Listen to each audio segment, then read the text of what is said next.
Nos ponemos sobre nuestros pies, hermanos, y vamos a leer las escrituras todos juntos. Romanos capítulo 5, versículos 1 y 2. Dice así a la letra: justificados, todos juntos, hermanos. Justificados pues por la fe, tenemos paz para con Dios por medio de nuestro Señor Jesucristo, por quien también tenemos entrada por la fe a esta gracia, en la cual estamos firmes y nos gloriamos en la esperanza de la gloria de Dios. Pueden sentarse, hermanos, y ahorita oramos. Justificados pues por la fe. Estamos, hermanos, en el marco de la Reforma Protestante.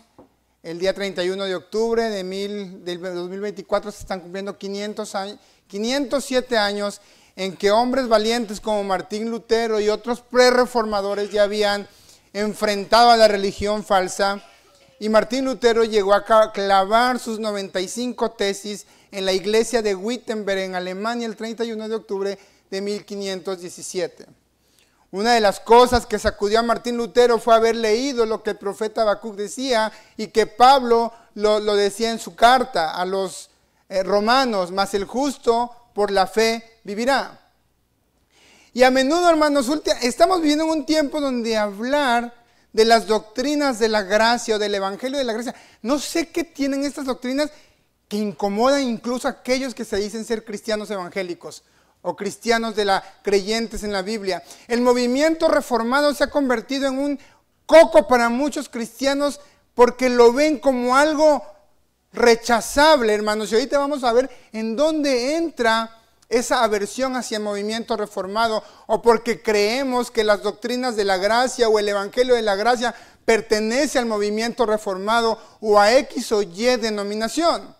Tristemente, hermanos, eso pasa porque los cristianos del día de hoy desconocen el evangelio de la gracia y se han ido por un evangelio de obras, un evangelio donde si no haces, no eres cristiano, donde si no te esfuerzas, no puedes entrar al cielo, donde si tú no das, no puedes entrar al cielo. Lejos, hermanos, de hablar el evangelio de la gracia, lejos de pertenecer a cierto movimiento, a cierta denominación o al grupo del movimiento reformado, hermanos, la doctrina de la gracia, el evangelio de la gracia es la esencia misma del evangelio. Y eso no pertenece al movimiento reformado, ni siquiera pertenece al Nuevo Testamento. La gracia, hermanos, se ve reflejado desde el Antiguo Testamento. Y a raíz de esta predicación vamos a ir viendo cómo la doctrina de la justificación por la fe se ve desde el Antiguo Testamento. Y cabe mencionar, hermanos, que este evangelio de gracia es muy chocante, porque en el evangelio de la gracia, hermanos, no obra la justicia del hombre. Quita toda su justicia y todos los méritos y esfuerzos personales, y lejos de decirnos cuán buenos somos, nos deja a la luz lo que realmente somos, y a nadie nos gusta que nos digan nuestras verdades. Por eso Jesús decía que la luz vino al mundo, pero los hombres no quisieron la luz, sino que amaron más las tinieblas porque sus obras eran malas. Vamos a orar. Señor, te damos gracias en esta tarde por tu palabra, por tu gran amor, porque nos hablas a través de tu palabra, Señor. Estamos recordando, Señor, el movimiento de reforma, Señor, que hace 507 años un hombre, Señor, con todos sus defectos y con muchos pecados que después cometió, se atrevió a levantarse y a proclamar tu palabra, y las cuales hoy tenemos acceso a ellas, Señor, por la valentía de grandes siervos de Dios que dieron su vida, incluso que sellaron su testimonio con sangre para que la palabra de Dios llegara a todos los pueblos. Te damos gracias por tu palabra, Señor, gracias por tu evangelio, que tu nombre sea exaltado, Señor, y glorificado en esta tarde en el precioso nombre de Jesús. Amén. Justificados pues por la fe, tenemos paz para con Dios por medio de nuestro Señor Jesucristo, dice el apóstol Pablo. Pero, ¿qué significará, hermanos, ser justificados? ¿A qué se refiere Pablo acerca de la justificación? Y muchas veces quizá hemos escuchado la doctrina de la justificación y pocas veces quizá la hemos entendido. La justificación, hermanos, en el sentido teológico de la palabra, es una condición contraria a la condenación. Podría decirse que el término de la justificación es un término también legal, en el sentido que la humanidad entera ha quebrantado la ley de Dios, ha despreciado la gloria de Dios y hemos violado su ley divina.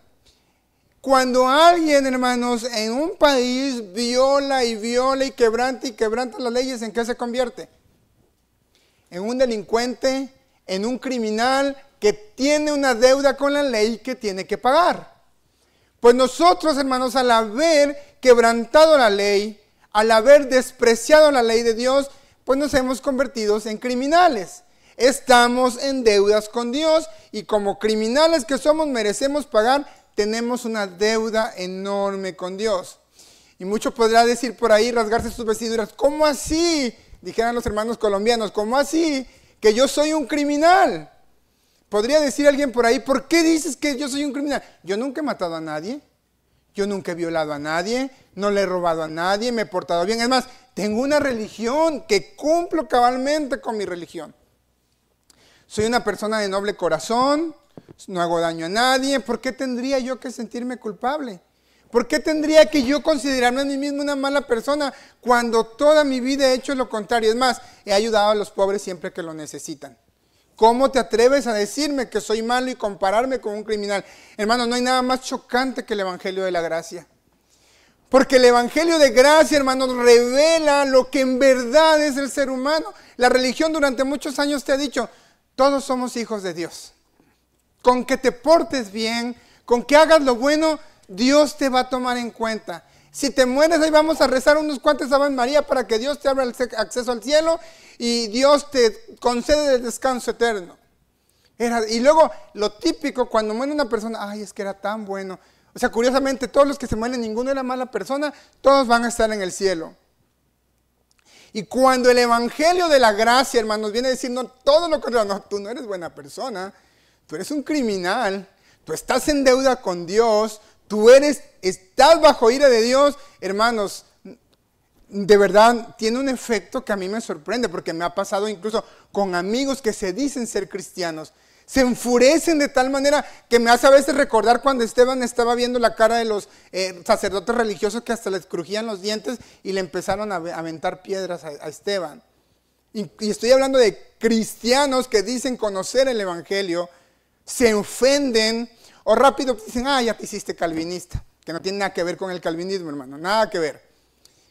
Puede que seamos buenas personas, hermanos, en el sentido moral, social, humanamente hablando, si es verdad, hay personas excelentes. Yo he conocido personas que hasta digo, hasta parece que el cristiano es él y no yo. O sea, y hasta uno se siente como avergonzado, ¿no? Del carácter noble, son serviciales, son excelentísimas personas. Su comportamiento y conductas es mejor la de cualquier cristiano y puede ser un ser humano caritativo, es dulce, es tierno, es empático, es pacífico.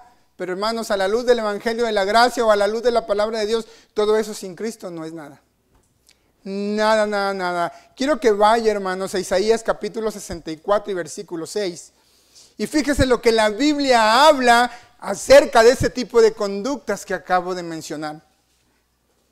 Ante Dios, hermanos, nuestras mejores obras no son nada sin Jesucristo. Y no es que lo diga yo, cheque lo que dice el profeta Isaías en Isaías 64, 6. Si bien todos nosotros somos como suciedad, y todas nuestras justicias como trapo de inmundicia. Y caímos todos nosotros como la hoja, y nuestras maldades nos llevaron como vientos. Nadie hay que invoque tu nombre, que se despierte para apoyarse en ti, por lo cual escondiste de nosotros tu rostro y nos dejaste marchitar en poder de nuestras maldades. Dice el profeta Isaías, para Dios nuestras mejores obras, para Dios son como trapo de inmundicia. ¿Qué se imaginan con un trapo de inmundicia? ¿Quién ha visto un trapo de cocina con el que limpia y luego era blanco y ya está más negro que el alma de muchos de aquí? Todo negro y feo y lleno de grasa. Bueno, para Dios, tu mejor obra, mi mejor obra es peor que un trapo de esos. Que hasta da asco tocarlas y, ay no, guácala, ¿cuántas bacterias traerá? Pues para Dios nuestras mejores obras son así. Si tú estás pretendiendo entrar al cielo por tus esfuerzos, lamento decirte que te vas a quedar en el camino. Es más, ni siquiera te vas a quedar en el camino, te vas a ir directo a un precipicio. Recuerden que el hombre quedó separado de Dios cuando éste pecó contra Dios y un gran abismo separa al hombre de Dios. Y por más que tú te labres una escalera, así sea de oro, de mármol, de metal, el fuego que hay debajo de ese abismo consumirá tu escalera y te quedarás a la mitad, si es que logras llegar a la mitad, y te vas a ir al precipicio, porque no es por esfuerzo humano. Justificados pues por la fe, dice la Escritura. Ahora, hermanos, tenemos que entender que ante Dios, por muy excelente persona que tú seas, por muy caritativo y muy pacífico, ante Dios no hay nadie bueno. Cheque lo que dice el Salmo 14, 1 al 3. Salmos 14, 1 al 3. Dice el necio en su corazón, no hay Dios. Se han corrompido, hacen obras abominables, no hay quien haga el bien. Jehová miró desde los cielos sobre los hijos de los hombres para ver si había algún entendido que buscara a Dios. Todos se desviaron, a una se han corrompido, no hay quien haga lo bueno, no hay ni siquiera uno. No hay, no existe, dijera el comercial del Cicamedic. No hay, no existe. Un solo bueno, con excepción de Jesús. El apóstol Pablo, cuando le escribe a la iglesia de los romanos, en Romanos 3, 10 al 12, vuelve a repetir. Como está escrito, no hay justo ni uno, no hay quien haga lo bueno, no hay quien busque a Dios. Todos se volvieron inútiles, no hay ni siquiera uno. Génesis 6:5 dice que vio Jehová que la maldad de los hombres era mucha en la tierra y que todo designios de los pensamientos del corazón de ellos era de continuo el mal. La Nueva Versión Internacional dice que toda inclinación de su corazón tendía siempre hacia el mal. El corazón del ser humano, hermano, siempre tiende a lo malo. Por muy bueno que sea una persona, siempre va a haber gramos de egoísmo, de mentira, de rencor, de envidia, en mayor o menor medida. Quizá lo tenga dormido, pero tarde que temprano va a salir. Y va a tender siempre a lo malo. Por muy buena que sea esa persona, el pecado no le va a parecer malo. Como el tomarse unas copitas de vez en cuando, como a lo mejor acostarse con el novio o con la novia sin estar casado, y muchas cosas que hoy el mundo ve como algo normal. Muchas personas que son de muy buen corazón en el sentido moral y social de la palabra, pues no lo ven tan mal, si se aman, si se quieren, si hay amor, ¿qué más da? Y al final del día resulta que ante Dios no son tan buenos como ellos creen que son. Aunado que el creerse, hermanos, que somos buenos, ahí va el pecado de orgullo y de soberbia y de altivez. Y la Biblia dice que antes del quebrantamiento está el orgullo y la soberbia. Entonces, ante Dios no hay nada bueno, no hay nadie bueno. Entonces, hermanos, al contemplar esta escena de la humanidad, nos da una escena nada favorecedora para con Dios. Si ante el Señor somos unos impíos, unos criminales, dignos de todo castigo, y si usted y yo deberíamos de pagar, ¿cómo podemos pagar? ¿Con una buena religión? Ya dijimos que no. ¿Con buenas acciones? Pues tampoco. Entonces, ¿cómo debo de hacer para que Dios me justifique y yo pueda ir al cielo? Sí, ya me dijiste que somos justificados por la fe, pero ¿cómo puedo ser justificado por la fe? ¿Qué puedo hacer para que Dios me justifique por la fe? De entrada vuelvo a insistir, no existe una religión en el mundo, hermano, que te pueda dar entrada al cielo. Puedes latigarte tu espalda si tú quieres, puedes caminar miles y miles de kilómetros sobre tus rodillas, que se desangren si quieres, más puedes entregar a tu cuerpo para ser quemado en sacrificio. Nada de eso podrá darte acceso al cielo. El pecado, hermano, nos separa de Dios y es un pecado grave, no es cualquier pecado. Isaías 59:2 en la Nueva Traducción Viviente dice lo siguiente: son sus pecados los que los han separado de Dios. A causa de esos pecados Él se alejó y ya no los escuchará. No saben dónde encontrar paz o qué significa ser justo y bueno. Han trazado caminos torcidos y quienes los siguen no conocen un momento de paz. Por eso no hay justicia entre nosotros y no sabemos nada acerca de vivir con rectitud. Buscamos luz, pero solo encontramos oscuridad.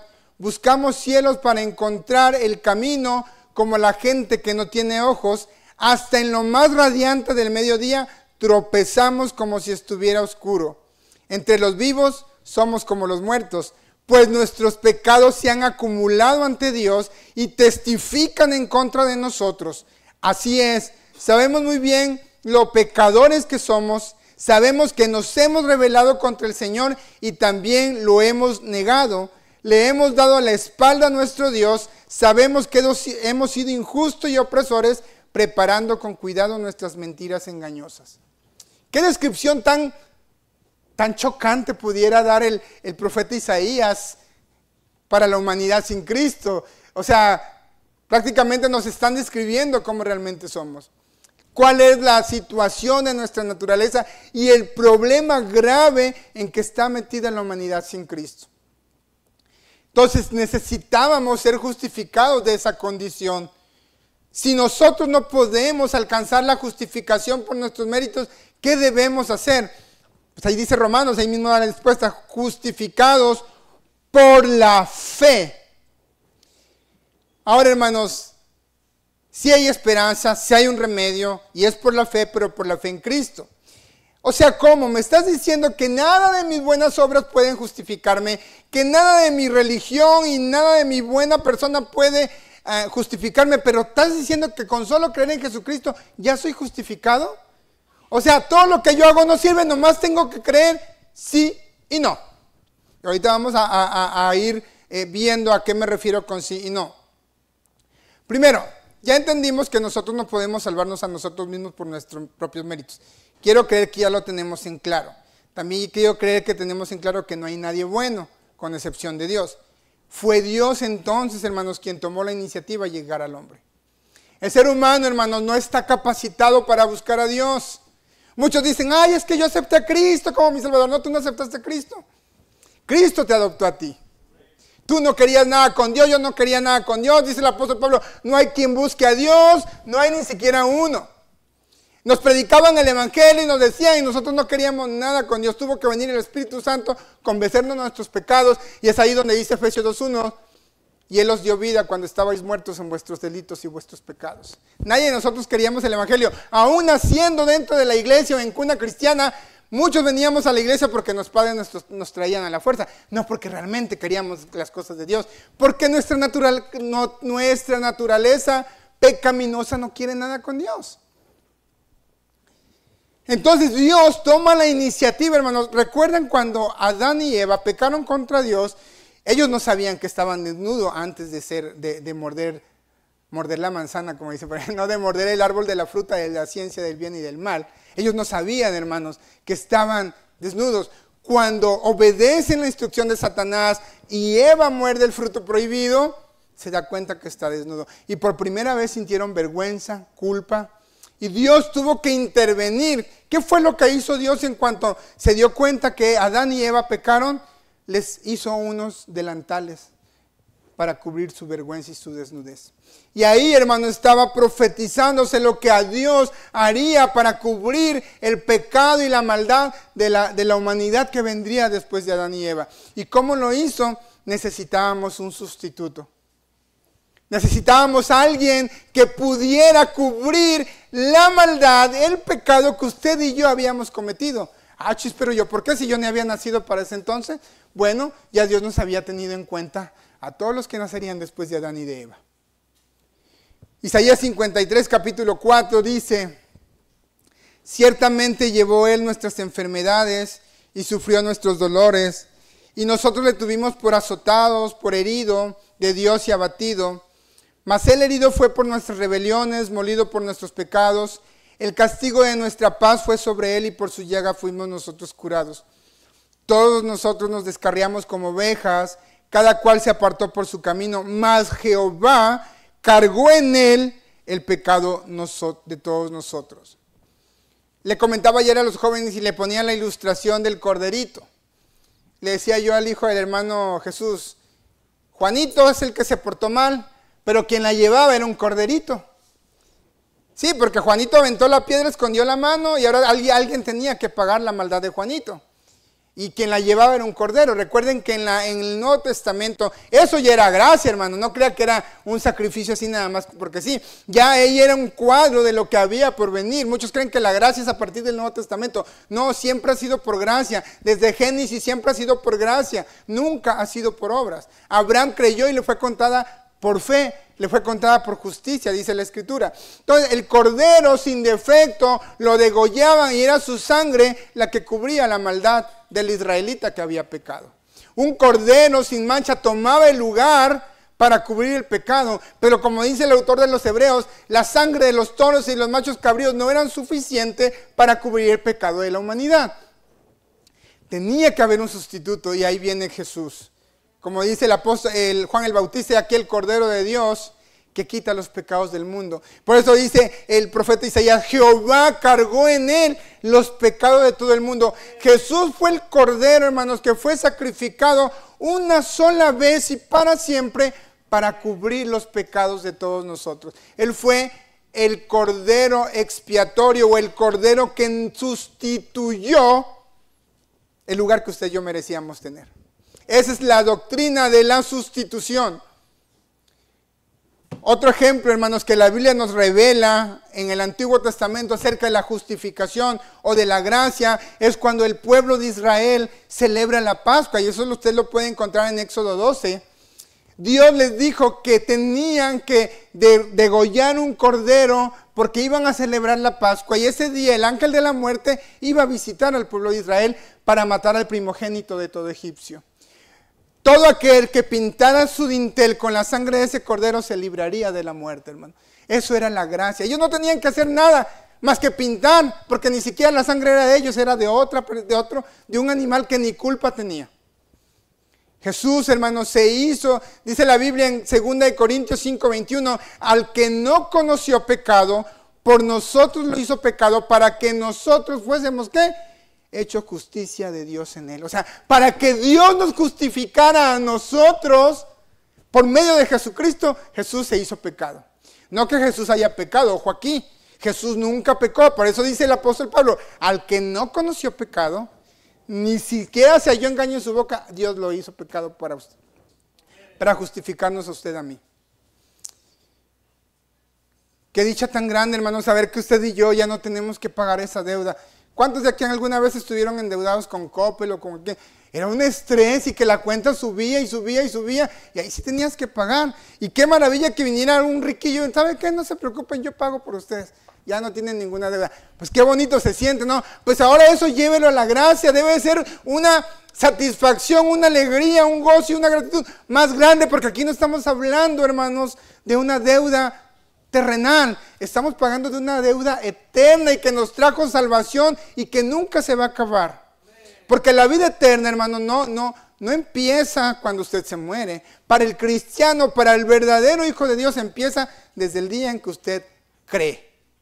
Jesús nos dijo, cree en el Señor Jesucristo y a lo mejor vas a estar en el cielo con Él. O les escribo estas cosas para que ustedes sepan que a lo mejor van a tener vida eterna. No, dijo, les escribo estas cosas, dice el apóstol Juan, para que ustedes sepan que en Él tienen la vida eterna. Tienen tiempo presente, no futuro. Desde hoy, hermanos, desde que hemos creído, tenemos la seguridad de la salvación de nuestras almas, porque hemos sido justificados por la fe.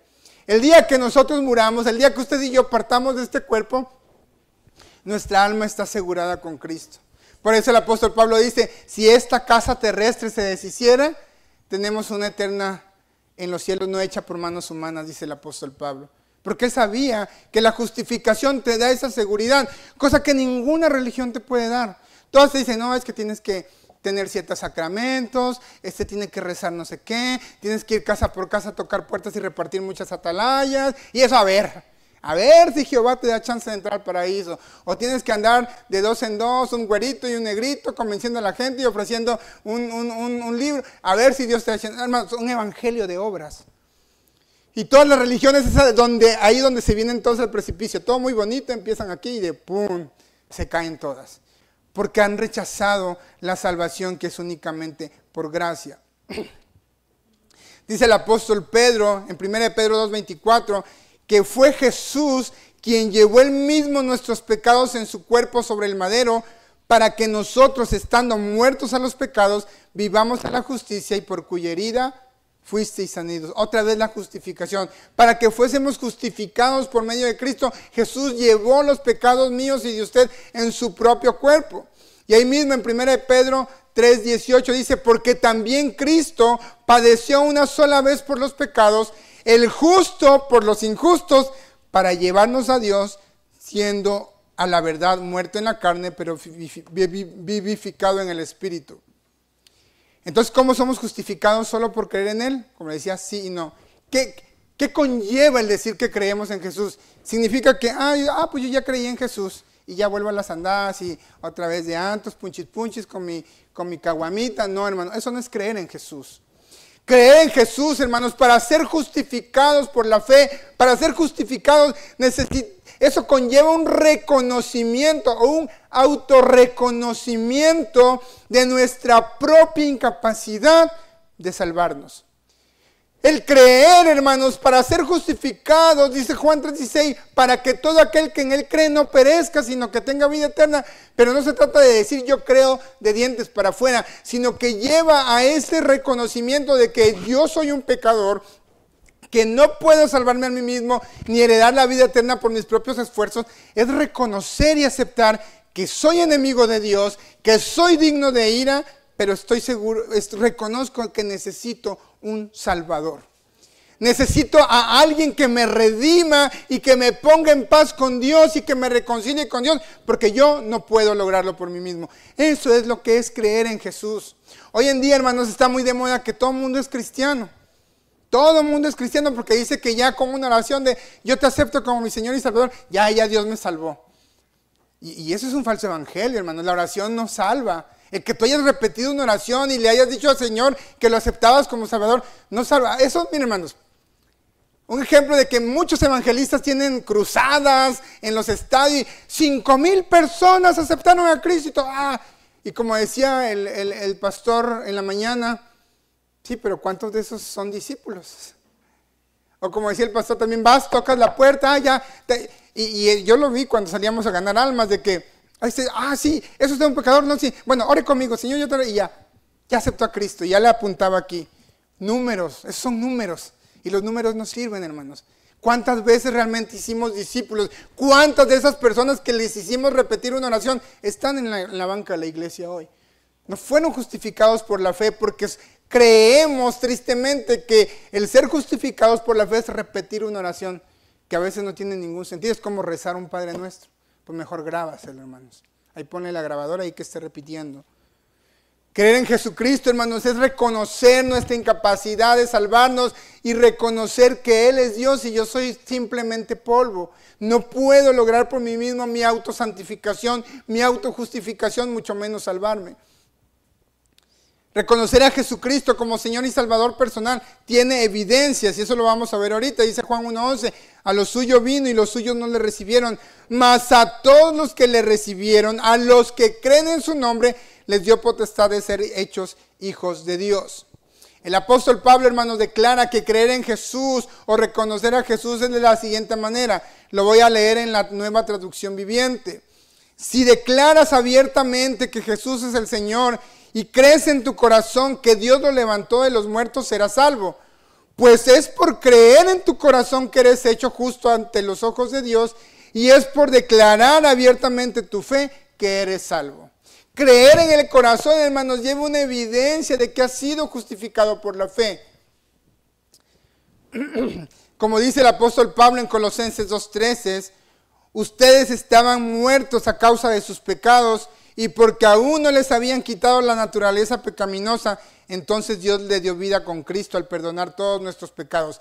Él anuló el acta de los cargos que había contra nosotros y la eliminó clavando en la cruz. Él cargó sobre él, dijo, toda la deuda de la humanidad, pásenmela a mí, yo la voy a pagar, y esa carta que estaba en contra de Jonathan, de Lucero, de la hermana, de fulano, de mangano, ¡pum!, ya está clavada en la cruz, no más deuda. Justificados pues por la fe, dice el apóstol Pablo. Y esa fe nos dio la gracia, hermanos, que dice Efesios 2:8-9, fuimos salvos únicamente por gracia, no por obras para que nadie se gloríe. ¿Y cuáles son esos resultados de nuestra justificación? Tenemos paz para con Dios. Recuerden que éramos enemigos de Dios, estábamos bajo su ira, no pertenecíamos a su familia, hermanos. ¿Quién de ustedes invitaría a su casa hoy a comer, saliendo del culto, a su peor enemigo? Alguien que le ha insultado y que lo humilla a la primera oportunidad que tiene. Yo creo que nadie. Yo que voy a andar invitando al que hasta me amenazó de muerte. Creo que ninguno lo haría, hermanos. Humanamente hablando, ninguno invitaría a su peor enemigo a cenar con ustedes esta noche. Sin embargo, Dios lo hizo. Fíjese lo que dice ahí en Efesios capítulo 2, versículo 4. Pero Dios, en la nueva traducción, en la nueva versión internacional dice, pero Dios cuya misericordia es abundante, por el gran amor con que nos amó, nos dio vida junto con Cristo, aun cuando estábamos muertos en nuestros pecados. Versículo 6, y también junto con Él nos resucitó, y ojo aquí, hermano, lo que dice este versículo, y asimismo nos sentó al lado de Cristo Jesús en los lugares celestiales. En aquel tiempo ustedes estaban sin Cristo y vivían alejados de la ciudadanía de Israel y eran ajenos a los pactos de la promesa, vivían en este mundo sin Dios y sin esperanza, pero ahora en Cristo Jesús, ustedes que en otro tiempo estaban lejos, han sido cercanos por la sangre de Cristo. Justificados pues por la fe, tenemos paz para con Dios. Ya no somos enemigos, hermanos. Dios nos quitó la naturaleza pecaminosa, nos dio una nueva vida, una nueva naturaleza y nos reconcilió con Dios por medio de Cristo. Eso es la justificación por la fe. En resumen, ser justificados es que usted, siendo culpable, es declarado inocente. Había muchos cargos en nuestra contra, pero el justo juez, al ver el sacrificio de su hijo, dijo, no más condenación, te declaro inocente. Y nos libramos de la muerte eterna, de la cárcel, de la prisión de oscuridad por toda la eternidad. Hemos sido declarados inocentes por la fe en Jesucristo, por lo que Él hizo por nosotros. Y ahora dice el apóstol Pablo, dice el autor de los Hebreos, que podemos entrar confiadamente al trono de gracia para alcanzar el oportuno socorro. Por ese sacrificio que Jesús, por su sacrificio expiatorio y sustitutorio, usted y yo tenemos entrada ante el reino celestial. ¿Quién se atreve, hermanos, a molestar a un presidente de una república a las 2 de la mañana para que le dé un vaso de agua para comer? ¿Usted se atrevería a hablarle a Claudia Sheinbaum? Oiga, licenciada, es que fíjese que tengo este problema. No, para empezar, a ver si logra, para empezar, todos los guaruras que hay antes de llegar a ella. ¿Saben quién es el único que se atrevería a hacer eso? Su hijo, su hija. Papi, quiero ir al baño, ¿me llevas? Y esa es la ventaja que usted y yo tenemos. Nosotros podemos entrar al Padre por medio de Cristo las veces que nosotros querramos, hermano. No necesitamos más intermediarios, no necesitamos la intercesión de María Santísima, de ningún santito ahí, ni de Judita, de nadie, ni siquiera de un pastor.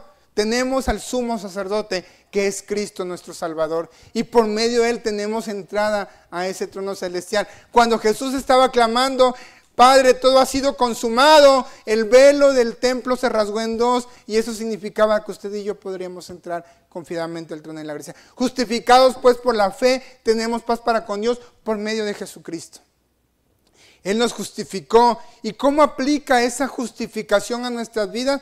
Pues como dice Efesios 2:1, y estando muertos en nuestros pecados, Él nos dio vida. Dios nos resucitó con Jesucristo. ¿Y sabe qué, hermanos? Usted y yo ya no somos los mismos. Todos aquellos, hermanos, que hemos sido justificados por la fe, que hemos sido salvados por la gracia, no significa que podemos seguir igual. Muchos desafortunadamente dicen que el que es salvo siempre es salvo porque somos salvos por gracia. Amén, yo creo que el salvo siempre es salvo. La salvación no se pierde. Sin embargo, muchos lo toman de que, bueno, como yo ya soy salvo, siempre salvo y soy salvo por gracia, pues puedo vivir mi vida como a mí se me pegue mi regalada gana. Eso no es la doctrina de la justificación. Eso no significa ser justificados por la fe, porque aquí el apóstol Pablo, vaya a Efesios 2:1, dice, Él os dio vida a vosotros cuando estabais muertos en vuestros delitos y pecados, dice, en los cuales anduvisteis, ¿en dónde? ¿En cuándo? En otro tiempo, siguiendo la corriente de este mundo conforme el príncipe de la potestad del aire, el espíritu que ahora opera en los hijos ¿de quién? De desobediencia. Entonces significa que si nosotros ahora somos hijos de Dios, ya no tenemos que andar siguiendo la corriente de este mundo. Y como les predicaba el domingo pasado, no os conforméis a este siglo. Nosotros ya no imitamos las costumbres y conductas de este mundo. Porque ya no somos hijos de desobediencia, ya no somos hijos de ira. Tenemos una nueva naturaleza. Versículo 13 de ahí de Efesios 2 dice, pero ahora en Cristo Jesús, ustedes que en otros tiempos estaban lejos, han sido acercados por la sangre de Cristo. Se supone, hermanos, que al ser justificado por la fe nuestra vida cambia, incluso nuestro modo de pensar ha sido moldeado y ahora, como dice 1 Corintios 2:16, debemos tener la mente de Cristo. Ya no podemos vivir como vivíamos antes, ya no podemos pensar como pensábamos antes. Miren, muchos antes de venir a Cristo teníamos ideologías muy extraviadas, muy retorcidas. Mi cuerpo, mi decisión, yo soy lo que quiero ser. Si mañana quiero ser una mujer, una muñeca, un gato, un perro, yo soy lo que quiero ser. Amor es amor y bueno, un chorro de cosas que teníamos. Sin embargo, cuando fuimos justificados por la fe, nuestra vida dio un giro de 180 grados. Y ya no tendríamos que ser los mismos, hermanos.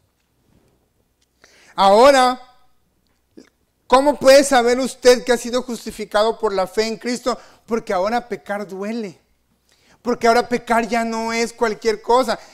El hecho de que seamos justificados por la fe y que somos cristianos no significa que no pecamos. Claro que pecamos y fallamos a Dios. Pero la diferencia es que cuando usted estaba sin Cristo, usted podía echarse una caguama y dar una baila. Y no sentía nada, se iba como Juan por su casa. Ahora, hermanos, decir una mentira o hacer cualquier cosa. ¿Por qué? Porque usted tiene el Espíritu Santo. Y es el Espíritu Santo que redarguye, que te dice, hey, por ahí no es, fallaste contra Dios. Porque ahora Jesús nos ha reconciliado con su Padre. Dice el apóstol Pablo en Colosenses 1:20 que por medio de Jesús Dios quería reconciliar consigo todas las cosas, tanto las de la tierra como las del cielo, haciendo la paz mediante la sangre que derramó en la cruz. Dice en otro tiempo, en la nueva versión internacional, en otro tiempo ustedes por sus actitudes y malas acciones estaban alejados de Dios y eran sus enemigos, pero ahora Dios, a fin de presentarlos santos, intachables e irreprensibles delante de Él, los ha reconciliado con el cuerpo mortal de Cristo mediante su muerte. Ahora usted y yo tenemos esa distinción. No éramos especiales ni éramos dignos, pero Dios nos hizo dignos por medio de Cristo. No fue su mérito, no fue porque usted era Juan Camaney o la mismísima Teresa de Calcuta, no, era por la sangre de Cristo. Por esa sangre Dios nos reconcilió y quitó toda enemistad, como decía el texto bíblico. Iba a decir como decía el especial del coro, pero ya me acordé que no hubo especial. El Salmo 103, para terminar, hermanos, el Salmo 103 es uno de mis salmos favoritos. Yo le llamo el Salmo de la Gracia. Vaya al Salmo 103 conmigo, vamos a darle una pequeña repasadita rápidamente. Ya me tocó predicar también sobre ese salmo alguna vez. Dice el versículo 3, Él es el que perdona todas tus iniquidades, el que sana todas tus dolencias, el que rescata del hoyo tu vida. Dice, te corona de favores y misericordia. La gracia, hermanos, es eso, un favor inmerecido. Algo que usted y yo no merecemos. Dice ahí el versículo 12, cuanto está lejos el oriente del occidente, hizo alejar de nosotros nuestras rebeliones. Así de simple, hermanos. Dios ha olvidado sus pecados pasados, presentes y futuros por medio de Jesucristo.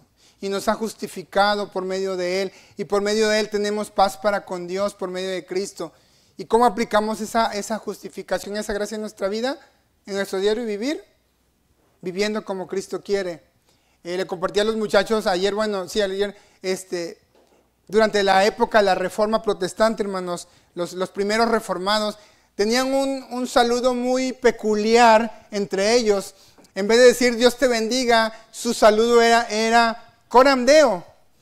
¿Qué significa la palabra Coram Deo? Significa vivir delante de Dios, o vivir delante del rostro de Dios, o vivir para la gloria de Dios. Para ellos la vida cristiana, hermano, no era una vida de categorías, de separar lo cristiano, lo secular y otro. No, para ellos la vida cristiana era hasta en la cocina, hasta lavando trastes. Por eso los primeros cristianos de la Reforma Protestante dice que ellos hasta la actividad más insignificante lo hacían con dinamismo, con gozo, porque ellos sabían que estaban haciéndolo delante de Dios y para la gloria de Dios. Se basaba mucho en lo que dice la palabra de Dios, en todo lo que hagáis, hacedlo para la gloria de Dios. Y ese era su saludo, coram Deo, viviendo delante de la gloria de Dios o ante el rostro de Dios. Somos justificados por la fe, hermanos, mediante Jesucristo. Y es solo por gracia que hemos sido salvados. No hay otra manera, hermanos, no hay otro camino de salvación, solo a través de la sola fe en Cristo y la sola gracia.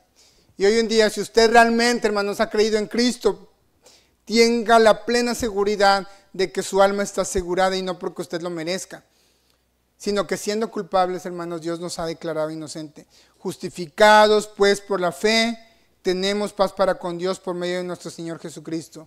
Y esto, hermano, no lo debemos despreciar nunca. Una salvación tan grande que le costó sangre al Hijo de Dios, no, es algo imposible de alcanzar sin esa sangre. Nunca lo hubiéramos alcanzado, hermanos, por nuestros méritos. Pero gracias a Dios por esa justificación. Sola fide, sola gratia, hermanos, reza 2 de las 5 solas de la Reforma Protestante, y es lo que hoy también nosotros creemos y abrazamos por la gracia de Cristo. Vamos a ponernos de pie, vamos a orar, hermanos. Creo que hoy es tiempo de dar gracias a Dios por esa sangre que Jesús derramó en la cruz del Calvario. Pero antes de orar, hermanos, me gustaría que cantáramos el himno 100.